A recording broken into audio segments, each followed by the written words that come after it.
Leçon 5C. Le Fils de Dieu. Lição 5C. O Filho de Deus. Nous allons parler maintenant du Fils et la création. Agora vamos falar sobre o Filho e a criação. Le Fils et la création. O Filho e a criação. Hébreux chapitre 1 verset 2 affirme que Dieu a fait le monde par le Fils. Hebreus capítulo 1, verso 2 afirma que Deus fez o mundo pelo Filho. De la même manière, Colossiens chapitre 1 verset 13 jusqu'à 17 dit que toutes choses ont été créées par le Fils. Da mesma forma, Colossenses capítulo 1, verso 13 até 17 diz que todas as coisas foram criadas pelo Filho. Et Éphésiens chapitre 3 verset 9 dit que toutes choses ont été créées par Jésus-Christ. E Efésios 3, verso 9 diz que todas as coisas foram criadas por Jesus Cristo. Alors une question, Agora, uma pergunta. que signifie la création entre guillemets par le Fils? Puisque le Fils n'a pas de préexistence substantielle avant l'incarnation. Uma pergunta. O que significa a criação, entre aspas, pelo Filho? Uma vez que o Filho não tem preexistência substancial antes da encarnação. Voici l'explication. Está a explicação. Bien sûr, nous savons que Jésus, en tant que Dieu, préexistait à l'incarnation. Claro, sabemos que Jesus, como Deus, existiu antes da encarnação. Oui, puisque la divinité de Jésus n'est autre que celle du Père lui-même. Visto que a divindade de Jesus não é outra senão a do próprio Pai. Nous reconnaissons que Jésus, entre parenthèses, l'Esprit divin de Dieu, est en réalité le Créateur. Reconhecemos que Jesus, entre aspas, o divino Espírito de Jesus, é realmente o Criador. Ces versets décrivent l'Esprit éternel qui était dans le Fils, la déité qui plus tard fut incarnée en tant que Fils comme le Créateur. Esses versículos descrevem o Espírito eterno que estava no Filho, a divindade que mais tarde foi incorporada como o Filho, como o Criador. L'humanité de Jésus-Christ ne pouvait pas créer, mais Dieu qui est venu dans le Fils en tant que Jésus-Christ a créé le monde. A humanidade de Jesus Cristo não poderia criar, mas Deus, que veio no Filho como Jesus Cristo, criou o mundo. Hébreux chapitre 1 verset 10 affirme clairement que Jésus comme Seigneur était le Créateur. Hebreus 1, verso 10 afirma claramente que Jesus, como Senhor, era o Criador. Peut-être que ces passages scripturaires ont une signification plus profonde qui peut être exprimée comme suite. Talvez essas passagens bíblicas tenham um significado mais profundo que pode ser expresso da seguinte forma. Bien que le Fils n'ait pas existé au temps de la création, excepté comme la parole dans la pensée de Dieu, Dieu a utilisé sa préscience, oui, du Fils, quand il a créé le monde. Embora o Filho não existisse no tempo da criação, excepto como a palavra na mente de Deus, Deus usou sua presciência do Filho quando ele criou o mundo. Nous savons qu'il a créé le monde par la parole de Dieu. Hébreux chapitre 11, verset 3. Sabemos que ele criou o mundo pela palavra de Deus. Hebreus 11, verso 3. Il a créé le monde, ayant la connaissance de son plan pour l'incarnation et pour la rédemption par la croix à la pensée. Ele criou o mundo com o conhecimento do seu plano para a encarnação e para a redenção através da cruz do pensamento. Peut-être que dans cette même préscience, il a utilisé la filiation pour créer le monde. Talvez nessa mesma presciência, ele usou a filiação para criar o mundo. C'est-à-dire, il a basé l'entière création sur l'arrivée future du Christ. Ou seja, ele baseou toda a criação na futura vinda de Cristo. Comme l'explique John Miller, entre parenthèses, bien qu'il n'ait pas revêtu son humanité avant la plénitude de temps, cependant, il l'a utilisée et a agi sur elle de toute éternité. Como explica John Miller, entre aspas, embora ele não tenha revestido sua humanidade até a plenitude dos tempos, ele a usou e agiu sobre ela desde toda a eternidade. Romains chapitre 5 verset 14 affirme qu'Abraham était la figure de celui qui devait venir, c'est-à-dire Christ, car de toute évidence, Dieu avait le Fils en pensée quand il a créé Adam. Assim, Romanos 5, verso 14, afirma que Adão era a figura daquele que havia de vir, isto é, Cristo, pois, evidentemente, Deus tinha o Filho em mente quando criou Adão. Alléluia. Aleluia. Nous savons que Dieu ne vit pas dans le temps et qu'il n'est pas limité par le temps comme nous le sommes. Sabemos que Deus não vive no tempo e que não é limitado pelo tempo como nós.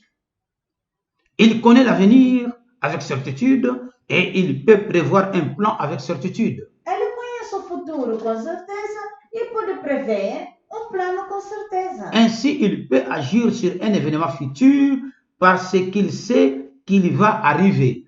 Portanto, ele pode agir em um evento futuro porque sabe que isso vai acontecer. Il peut voir les choses qui n'existent pas comme si elles existaient vraiment. Romains chapitre 4, verset 17. Ele pode ver as coisas que não existem como se realmente existissem. Romanos 4, verso 17. C'est de la sorte que l'agneau a été immolé avant la fondation du monde. Apocalypse chapitre 13, verset 8. É assim que o Cordeiro foi morto antes da fundação do mundo. Apocalipse 13, verso 8. Et c'est pourquoi l'homme Jésus pouvait prier entre guillemets, comme il est écrit, et maintenant, toi, Père, glorifie-moi auprès de toi-même, de la même gloire que j'avais auprès de toi avant que le monde fût. Jean chapitre 17, verset 5. E é por isso que o homem, Jesus, podia orar, entre aspas, e agora tu, ó Pai, glorifica-me contigo sim, da glória que eu tinha contigo antes que o mundo existisse. João capítulo 17, verso 5. Bien que Dieu ait créé l'homme pour que l'homme puisse l'aimer et l'adorer, oui, Ésaïe chapitre 43, verset 7. Embora Deus tenha criado o homem para que o homem pudesse amá-lo e adorá-lo, Isaías 43, verso 7. Oui, Apocalypse chapitre 4, verset 11. Apocalipse capítulo 4, verso 11. Le péché de l'homme aurait pu déjouer le but de Dieu dans la création si Dieu n'avait pas eu de plan pour restaurer l'homme à travers le Fils.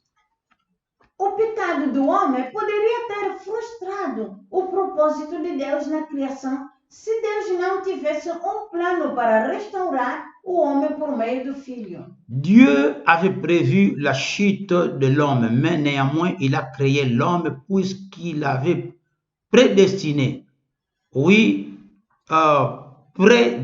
entre parenthèses, prédéterminé le Fils et le plan futur de la rédemption.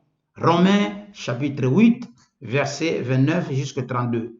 Deus previu a queda do homem, mas mesmo assim, criou o homem porque predestinou, entre parênteses, predeterminou o Filho e o futuro plano de redenção. Romanos, capítulo 8, verso 29 até 32. Le plan du Fils était à la création dans la pensée de Dieu et était nécessaire pour que la création soit un succès. O plano do Filho estava na criação na mente de Deus e era necessário para que a criação tivesse sucesso. Par conséquent, il a créé le monde par le Fils. Portanto, ele criou o mundo pelo Filho. Nous savons que le verset des Écritures qui parle de la création par le Fils ne peuvent pas signifier que le Fils a existé en substance à la création comme une personne en dehors du Père. Non. Sabemos que os versículos da Escritura que falam da criação pelo Filho não podem significar que o Filho existia em substância na criação como uma pessoa separada do Pai. Não. L'Ancien Testament proclame qu'un être individuel nous a créés et il est Yahvé, le Père. Alléluia, alléluia. Entre guillemets, ou bien il est écrit, n'avons-nous pas tous un seul Père? O Antigo Testamento proclama que indivíduo nos criou e ele é Yahvé, o Pai. Entre aspas, não temos todos, porque está escrito, não temos todos nós um só Pai. N'est-ce pas un seul Dieu qui nous a créés? Não foi Deus que nos criou? Malachie chapitre 2 verset 10. Malaquias capítulo 2 verso 10. Oui, il est écrit. Sim, está escrito. Ainsi parle l'Éternel ton Rédempteur, c'est lui qui t'a formé dès ta naissance. Moi, l'Éternel, j'ai fait toutes choses. Seul, j'ai déployé le cieux. Seul, j'ai étendu la terre. Ésaïe chapitre 44, verset 24. Assim diz o Senhor, teu Redentor, aquele que te formou desde o teu nascimento. Eu, o Eterno, fiz todas as coisas. Só eu espalhei os céus. Sozinho eu espalhei a terra. Isaías 44, verso 24. Dieu n'a pas été crucifié. Donc, pardon, Jésus n'a pas été crucifié en un sens physique avant la création. Non. Jesus não foi crucificado fisicamente antes da criação. Não. Le Fils n'a pas été engendré avant la création. Non. O Filho não foi gerado antes da criação. Não. Et l'homme Jésus n'a pas existé pour avoir la gloire avant la création. Non. E o homem Jesus não existia para ter glória antes da criação. Não. Remarquez, Jésus parlait comme un homme dans Jean chapitre 17 verset 5. Nota, Jesus falou como homem em João 17 verso 5. Car la définition de Dieu n'est prie pas et n'a pas besoin de prier. Porque, por definição, Deus não ora e não precisa orar. Comme la Bible peut être décrite, comment la Bible peut-elle décrire toutes ces choses comme existant avant la création? Como a Bíblia pode descrever todas essas coisas como existindo antes da criação? C'est une question. É uma pergunta. Comment la Bible peut-elle décrire toutes ces choses comme existant avant la création? Como a Bíblia pode descrever todas essas coisas como existindo antes da criação? Bien-aimé, c'est une question. Bem amado, é uma pergunta. Alléluia. Aleluia. Elle existait dans la pensée de Dieu, tel un plan futur prédestiné. Eles existiam na mente de Deus como um plano futuro predestinado. Apparemment, le verset des Écritures qui parle de Dieu créant le monde par le Fils signifie que Dieu a utilisé et a profité de son plan futur, de la filiation, quand il a créé le monde. Aparentemente, os versículos da Escritura que falam de Deus criando o mundo por meio do Filho significam que Deus usou e se beneficiou do seu plano futuro de filiação quando criou o mundo.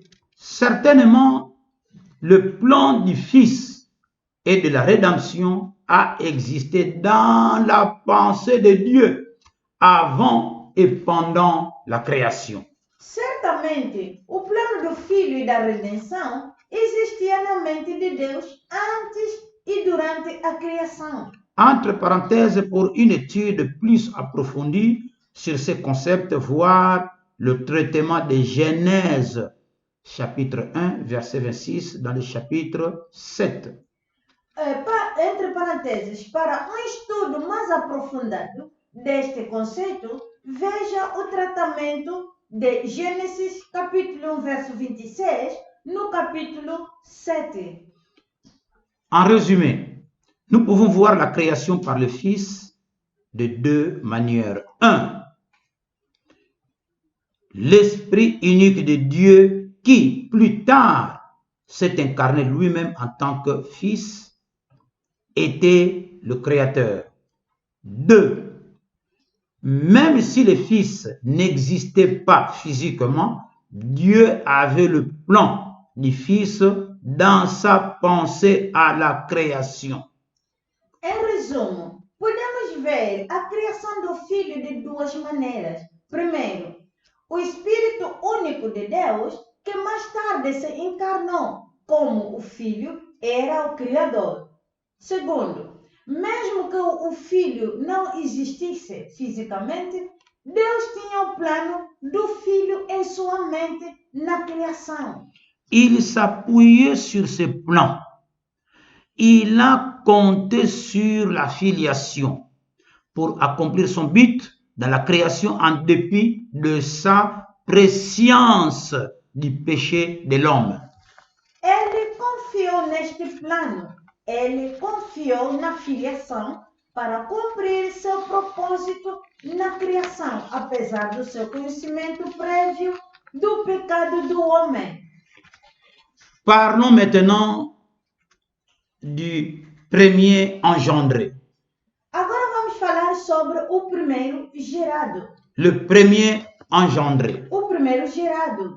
Hébreux chapitre 1 verset 6 appelle le Fils le premier-né. Hebreus 1, verso 6 chama o filho do primogênito. Cela ne signifie pas que le Fils était le premier être créé par Dieu ou même qu'il ait été créé, car ce même verset indique que, entre guillemets, l'engendrement est arrivé après la création des anges.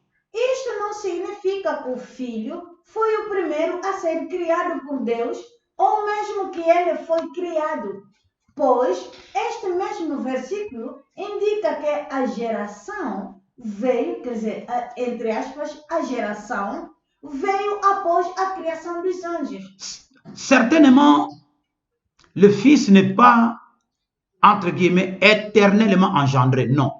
Parce que le verset 5 décrit la procréation donc comme se passant à un certain point du temps.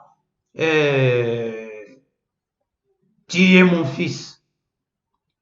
Je t'ai engendré aujourd'hui. Certamente, o filho não é, entre aspas, gerado eternamente, porque o versículo 5 descreve a procriação como acontecendo em um certo ponto no tempo.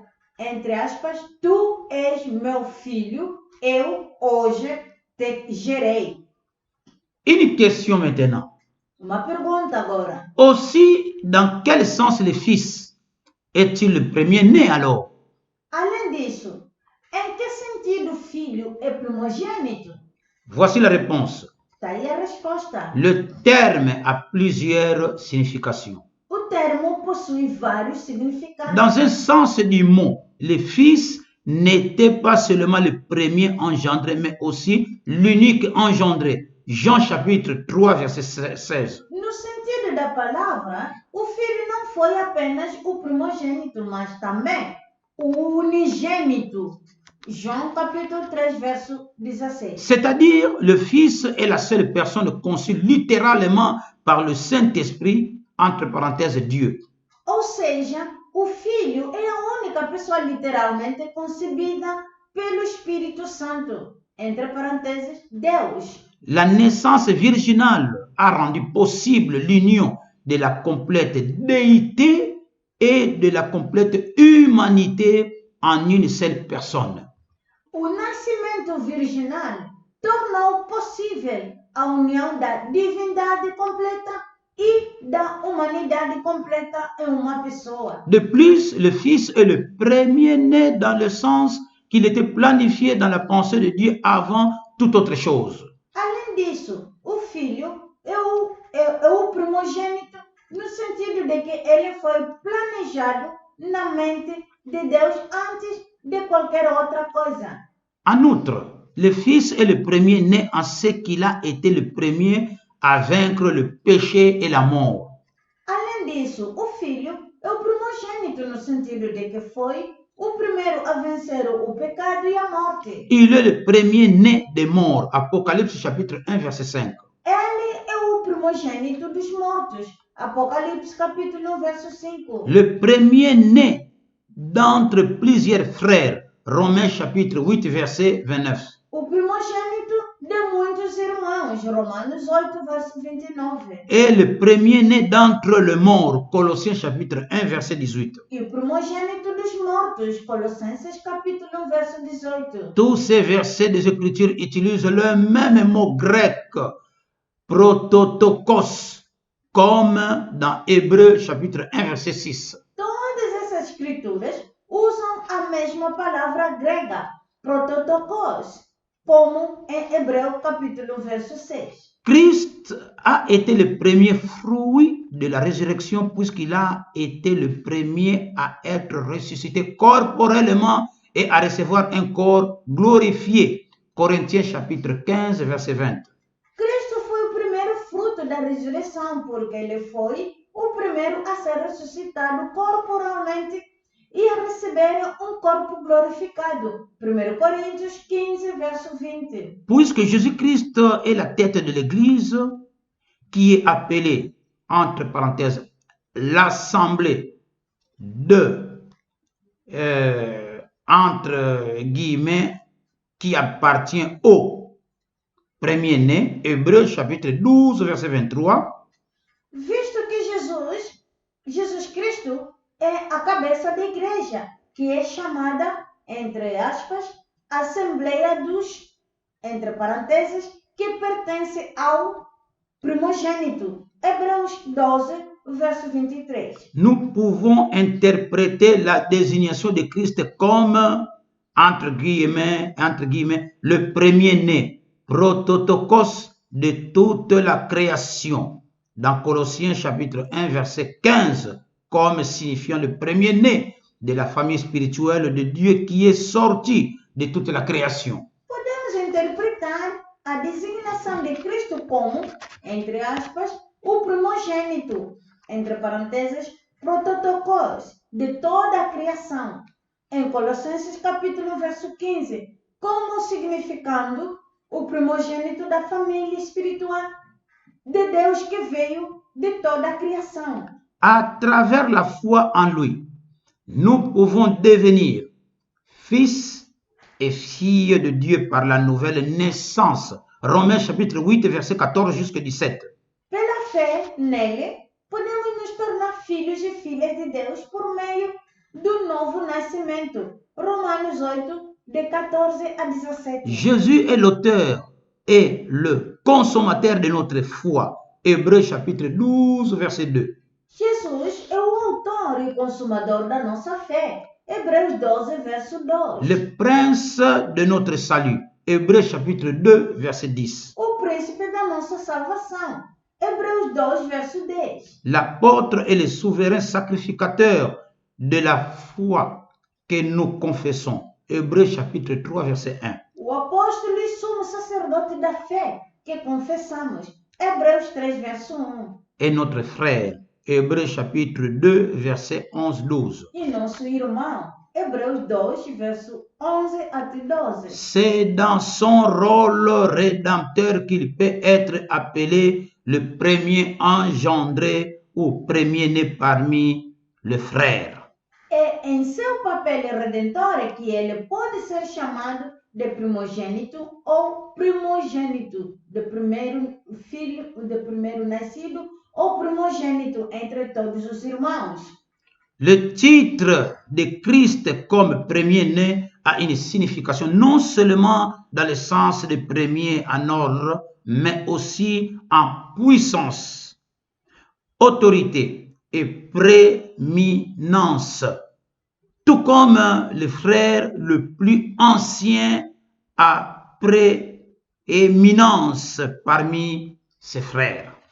O título de Cristo como primogênito tem um significado, não apenas no sentido do primeiro, na ordem, mas também em poder, autoridade, preeminência, assim como o irmão mais velho tem preeminência entre seus irmãos. Tel qu'appliqué à Christ, premier-né ne signifie pas qu'il était le premier homme né physiquement, mais qu'il est premier en puissance.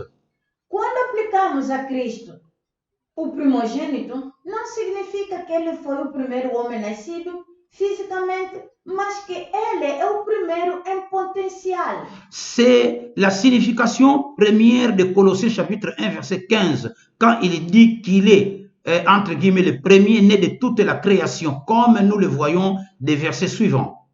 Este é o significado principal de Colossenses capítulo 1, verso 15, quando diz que ele é, entre aspas, o primogênito de toda a criação, como vemos nos versículos seguintes. Les versets 16 et 18 décrivent Jésus comme le créateur de toutes choses, la tête de toute puissance et la tête de l'Église.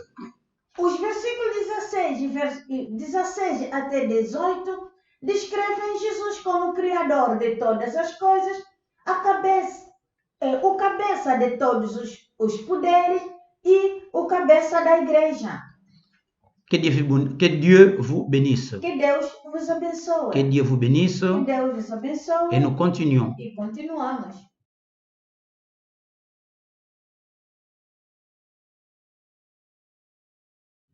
Suite 1. Leçon 5C. Le Fils de Dieu. A continuação 1 da lição 5C. O Filho de Deus. Nous continuons notre sous-thème. Nós continuamos o nosso subtema. Le premier engendré. O primeiro gerado. En particulier, le verset 18 dit qu'il est, entre guillemets, le premier né d'entre les morts, afin d'être en tout le premier. Em particular, o versículo 18 diz que ele é, entre aspas, o primogênito dentre os mortos, para que seja o primeiro em todos. Pour résumer, Jésus est le premier engendré ou le premier né dans plusieurs sens. Resumindo, Jesus é o primogênito ou o primeiro de muitas maneiras. Oui, nous allons citer quelques sens. Então, nós vamos citar algumas maneiras. 1. Il est le premier et unique Fils engendré de Dieu en ce qu'il a été conçu par le Saint-Esprit. Primeiro, o 1. Ele é o primeiro, o unigênito Filho de Deus, visto que foi concebido pelo Espírito Santo. 2. Le plan de l'incarnation existait dans la pensée de Dieu depuis le commencement avant toute autre chose. 2. O plano da encarnação existia na mente de Deus desde o início, antes de qualquer outra coisa. 3. Dans son humanité, Jésus est le premier homme à vaincre le péché et ainsi il est le premier né de la famille spirituelle de Dieu. 3. Em sua humanidade, Jesus é o primeiro homem a vencer o pecado e, portanto, é o primogênito da família espiritual de Deus. 4. Dans son humanité, Jésus est le premier homme à vaincre la mort et ainsi, il est le premier fruit de la résurrection ou le premier-né d'entre les morts. 4. A sua humanidade, Jesus é o primeiro homem a superar a morte e, portanto, ele é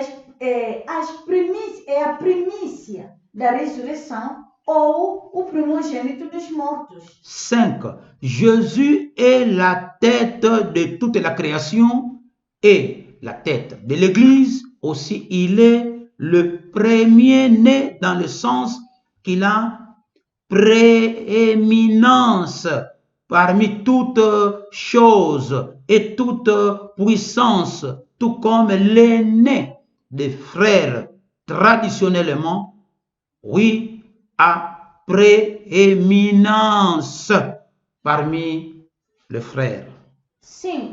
Jesus é a cabeça de toda a criação e o chefe da igreja.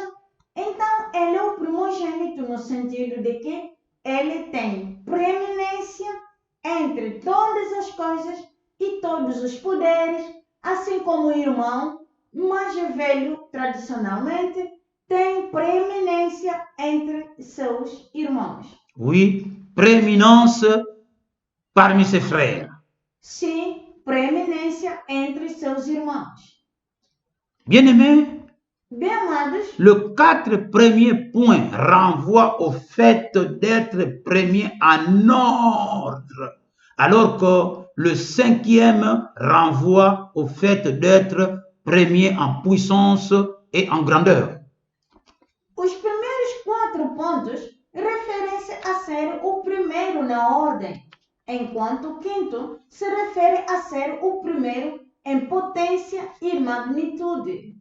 La désignation de Christ comme le premier-né ne signifie pas qu'il a été créé ou engendré par un autre Dieu.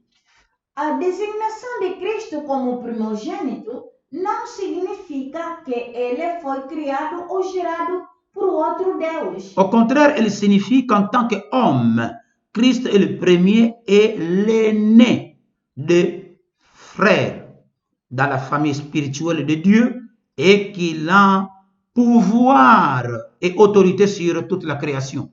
Em vez disso, significa que, como homem, Cristo é o primeiro e mais velho dos irmãos na família espiritual de Deus e que ele tem poder e autoridade sobre toda a criação. Maintenant, nous allons voir Hébreux chapitre 1, versets 8 jusqu'à 9. Agora vamos poder ver no Hebreus capítulo 1, de verso 8 e 9. C'est ce que nous allons étudier maintenant. É isto que nós vamos estudar agora. Il est écrit, Está escrito: mais il a dit au Fils, ton trône, ô Dieu, est éternel. Ô Dieu, ton Dieu t'a oint avec une huile de joie au-dessus de tes égaux. Mas ele disse ao filho: teu trono, ó Deus, é eterno. Ó Deus, teu Deus te ungiu com óleo de alegria acima dos teus iguais. La première partie de ce passage ci-dessus fait clairement référence à la déité du Fils, alors que la seconde fait référence à l'humanité du Fils. A primeira parte destas passagens acima se refere claramente à divindade do Filho, enquanto a segunda se refere à humanidade do Filho. L'auteur de l'Épître aux Hébreux cite un passage prophétique du Psaume chapitre 45, verset 6 jusqu'à 7. O autor do livro de Hebreus cita uma passagem profética dos Salmos 45, versos 6 e 7. Ce n'est pas une conversation dans la divinité, mais une expression prophétique inspirée par Dieu et regardant vers la future incarnation de Dieu dans la chair. Não é uma conversa em Deus, mas uma expressão profética inspirada por Deus e olhando para a futura encarnação de Deus na carne. Dieu parlait prophétiquement à travers le psalmiste pour se décrire lui-même dans un rôle futur. Deus estava falando profeticamente por meio do salmista para descrever a si mesmo um papel futuro. Conclusion. Conclusão. En conclusion, nous avons appris que le terme, oui, entre guillemets, fils de Dieu renvoie à l'incarnation ou à la manifestation de Dieu dans la chair. Em conclusão, aprendemos que o termo, entre aspas, filho de Deus, se refere à encarnação ou à manifestação de Deus na carne.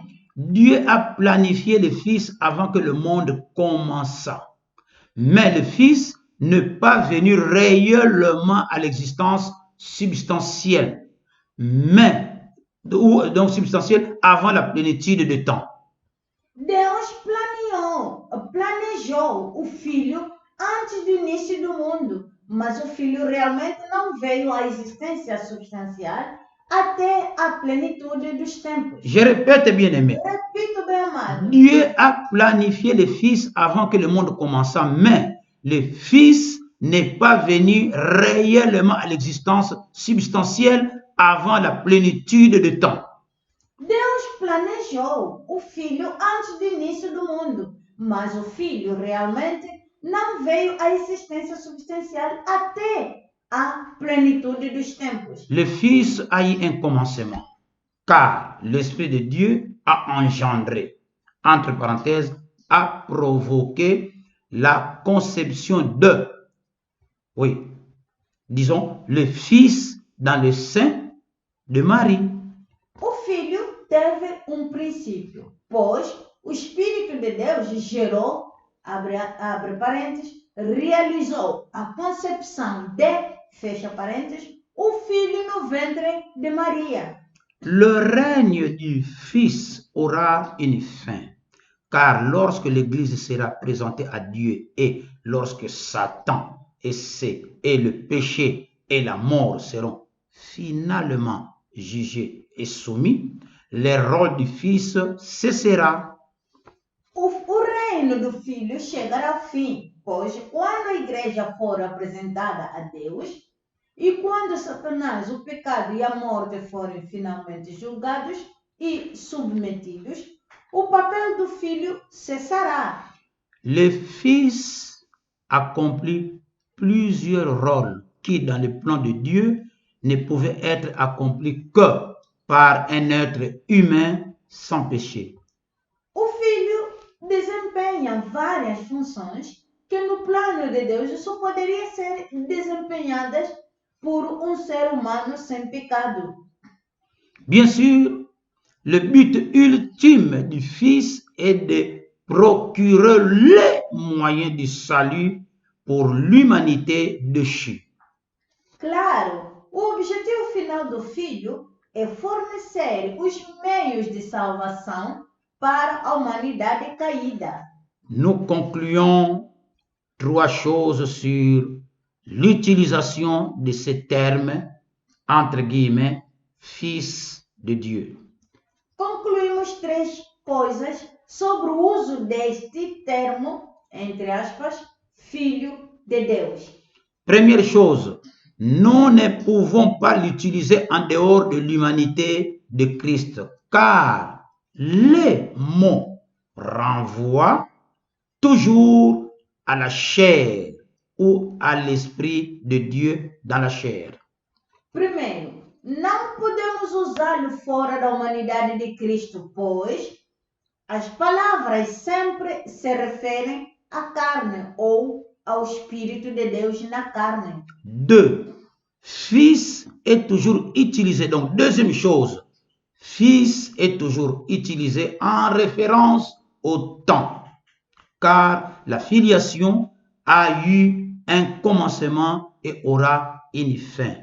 2. Filho é sempre usado em referência ao tempo, pois a filiação teve começo e terá fim. Troisième chose, en tant que Dieu, Jésus avait toute puissance, mais en tant que fils, il était limité en puissance. 3. Como Deus, Jesus tinha todo o poder, mas como filho, ele era limitado em poder. Jésus était à la fois Dieu et homme. Jesus era Deus e homem. La doctrine biblique du Fils est une vérité belle et merveilleuse. A doutrina bíblica do Filho é uma verdade linda e maravilhosa. Frères et sœurs, Irmãos e irmãs, elle présente quelques idées complexes. D'abord parce qu'il est difficile pour un esprit humain de comprendre un être qui possède à la fois une nature humaine et une nature divine. apresenta algumas ideias complexas. Em primeiro lugar, porque é difícil para uma mente humana compreender ser que tem natureza dupla, humana e divina. Ensuite, à travers le Fils, Dieu a présenté avec éclat sa nature d'homme et particulièrement son amour incomparable. Então, por meio do Filho, Deus apresentou de maneira brilhante sua natureza humana e especialmente seu amor incomparável. La doctrine du Fils n'enseigne pas que Dieu le Père a tant aimé le monde qu'il a envoyé une autre personne. Non. Donc, le Fils, Dieu le Fils, pour mourir et réconcilier le monde avec le Père. Non. A doutrina do Filho não ensina que Deus Pai amou tanto o mundo que enviou outra pessoa, Deus Filho. Não. Para morrer e reconciliar o mundo com o Pai. Não. Bien au contraire, elle enseigne que Dieu le Père a tant aimé le monde qu'il s'est revêtu lui-même de chair et a donné de lui-même en tant que fils de Dieu pour réconcilier le monde avec lui. 2 Corinthiens chapitre 5 verset 19. Bem contrário, ensina que Deus Pai amou tanto o mundo que se revestiu de carne e se deu como Filho de Deus para reconciliar o mundo consigo mesmo. 2 Coríntios, capítulo 5, verso 19. L'unique Dieu Yahvé de l'Ancien Testament, le grand créateur de l'univers, s'est humilié lui-même sous la forme d'un homme pour que l'homme puisse le voir, le comprendre et communiquer avec lui. O único Deus Yahvé do Antigo Testamento, o grande Criador do Universo, se humilhou na forma de homem para que o homem pudesse vê-lo, entendê-lo e comunicar-se com ele. Il a préparé un corps pour lui-même. Ce corps est appelé Fils de Dieu. Ele preparou corpo para si mesmo. Esse corpo é chamado de Filho de Deus. De lui-même, il a procuré un moyen de rédemption pour l'humanité. Oui, comme il est écrit, il voit qu'il n'y a pas un homme. Il s'étonne de ce que personne n'intercède. Alors, son bras lui vient en aide.